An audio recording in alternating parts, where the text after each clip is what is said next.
Happy Mother's Day if you're one of the 7 mothers who watches this channel, one of them being my mom. Mom, if you happen to watch this video, hello. Hope all is well. I'll call you later today. I'm going to your brother's house for a large feast with the rest of the family. But we're not here to talk about Mother's Day. We're not here to talk about the Sega Nomad. The video is still coming. It's right here. I have everything set up. I'm just trying to get all cross my T's and dot my I's with this. I want to make it kind of fancy. No, we are here to do a little update. Because when I'm wrong about something, I'm usually very good at saying, hey, I was wrong. I screwed up. My bad. I'm sorry. And I try to correct myself. But when I'm right about something, I feel like people need to try and give me just a little bit of credit. I don't want all the credit in the world because most of the time I'm just kind of spitballing things based on things that I hear and based on things that I see. And this isn't a perfect example of something that I talked about like 2 weeks ago or so, and a lot of people thought I was dead wrong about this. But based on new information that has came out, it appears that I was right about this. And so we're going to do a little bit of explaining and a little bit of gloating. If this is your first time on the channel, hit the subscribe button.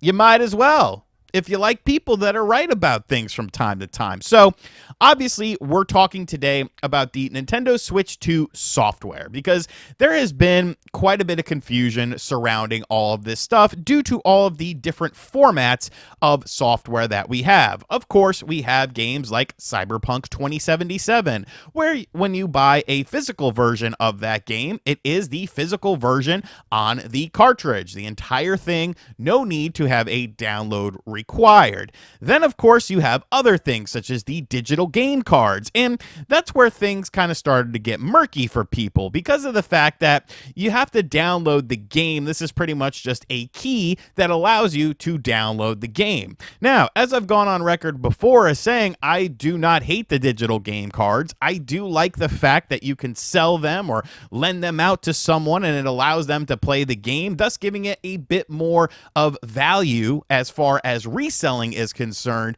when you're talking about that comparative to something like a standard digital download, that of course being the third different type of game that you can purchase on the Nintendo Switch. But where things got weird was when we started to talk about file sizes that had gotten out there for some of these third-party games. Some of these games aren't exactly the biggest in the world in terms of file sizes. A game like Puyo Puyo Tetris 2S is a whopping 4 gigabytes on the Nintendo Switch 2.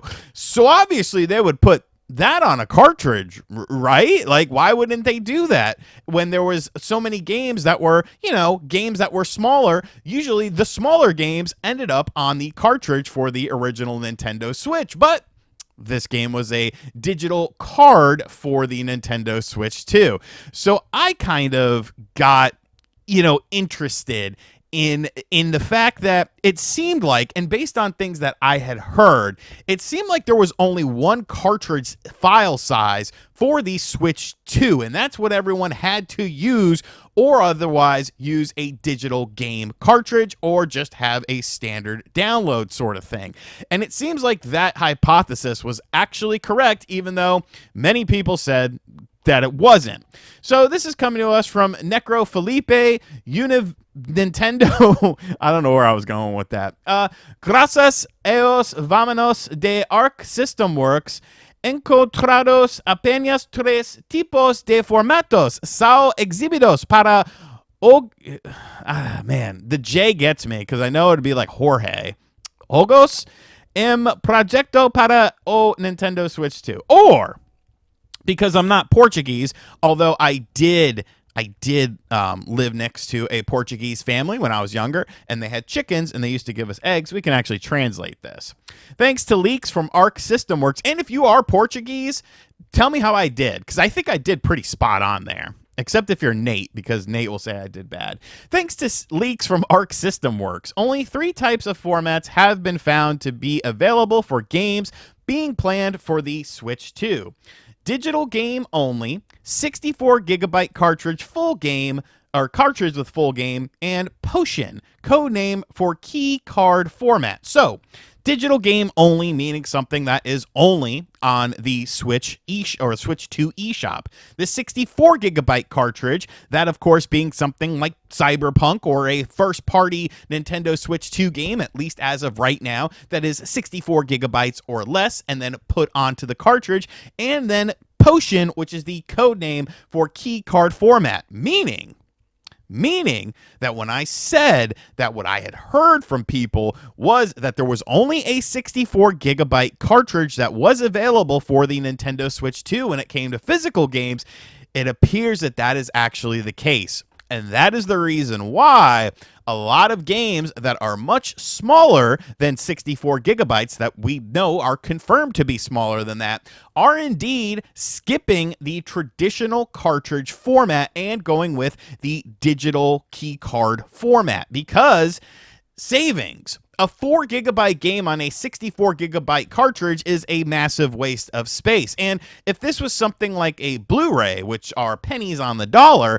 that wouldn't really be a major issue. The major issue comes into the account when you start to factor in the fact that these cartridges aren't exactly cheap. I don't know if there's any concrete information about how much these cartridges actually cost, but they are definitely much more than something like a Blu-ray would cost. And if we're talking about, you know, I've seen the number $16 or so thrown around out there for this, as much as that being the price that companies have to pay for the 64 gigabyte cartridge. That could just be, you know, incorrect information. I'm not sure, so take it with a grain of salt. But just using that as an example for this, if we're talking a game like Puyo Puyo Tetris 2S and you're having to pay up to $16 or potentially even more for that cartridge, plus you have to also have artwork for it, plus you also have to have the case for it, is it really worth it to go the standard physical route? With the Nintendo Switch 1, you had variable cartridge sizes. You had 4 gigs, 8 gigs, 16 gigs, and 32 gigs. Now, 32 gigs wasn't used all that much because that was the most expensive one. That was pretty much just used with games like The Witcher 3, and there was a Dragon Quest game that was like an offshoot that came out in Japan only. That was actually the first 32 gigabyte cartridge. But you're going to run into the problem with this of companies not wanting to put their games on a traditional physical release for this because of the massive cost if there is only one cartridge, which seems to be the case. Now, I'm not sure why that is the case. I guess maybe Nintendo figured that most of these, newer games are going to be larger file sizes to begin with anyway. So if they want to compress stuff and make it work on a standard video game cartridge for the traditional physical media sort of stuff, like they'll figure it out on their own. But it's definitely kind of detrimental when you're talking about these smaller games or things like compilations of retro games or retro inspired games, stuff like that. Like, what if there's a new 2D side-scrolling game that's coming out? Is a company really going to want to mess around having to pay a premium price for a 64 gigabyte cartridge to sell this game for $30 or $40, or is there going to be a Switch 2 tax with this as well? Are you willing to pay more for a traditional physical game cartridge? Because you might, and there might be a decent vocal minority of people on social media that say, hey, you know what, we don't care. If we got to pay $10 extra, $20 extra, whatever the case may be, that is fine. We can deal with that. That's cool. But will the mass audience want that? Because you're already bitching about prices with games like Mario Kart World at $80. And if we're talking about third-party games and they're, $10 or $20 cheaper on other platforms, are you willing to spend that extra money just so you can have the traditional physical format? I think I think people say one thing, but they vote with their wallet another way. That's just my opinion on it, though. I don't think people are going to stand on business with this. I really don't. Because you know what? RGT's not going to.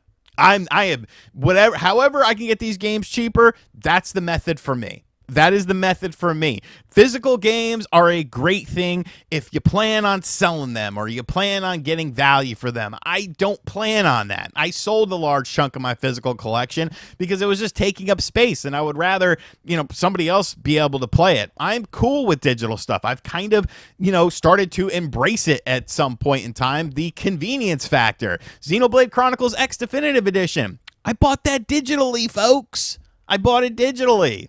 You know, it's a weird thing. And I used to love physical media, but physical media as we know it is slowly dying. And these companies are trying to speed it up with things like this.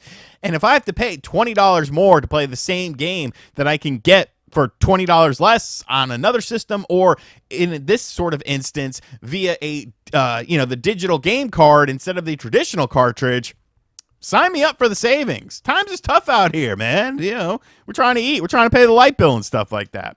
But let me know what you think of this in the comment section down below, because I feel like this is a very interesting topic. It's something that has been discussed quite a bit, but now that we have this alleged information from leaks from Arc System Works, does this kind of make sense? And I mean, your boy was right. You know, your boy was right. Yes, the Knicks lost 2-1. We're still in the driver's seat. I expected to lose Game 3, to be perfectly honest with you. This is not a surprise to me. Anyways, let me know what you think of this in the comment section down below. And as always, guys, thank you for checking out this video. If you are new to the channel, make sure you hit that subscribe button. Be sure to like, comment, and share. Hit the bell as well. And as always, I'll catch you guys on the next video. Later.